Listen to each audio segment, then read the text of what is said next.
Hello there, it's Lewis here from Renewables. We finished this install here yesterday and I just thought I'd swing by, officially do a handover, explain the app, explain the next steps and help the customer switch over tariffs.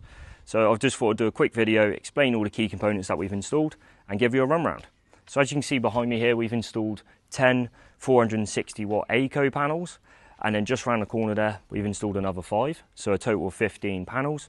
We've installed a 6 kilowatt EcoFlow inverter and then 3 5 kilowatt hour batteries, so a total of 15 kilowatts of battery storage. I'll do you a quick run around now and show you everything. As you can see there, we've installed the 5 Aiko 460 watt panels, got bird mesh going around the bottom, and then just around the corner here we've got the battery storage and the inverter. So we've tucked it nice and neatly around the corner.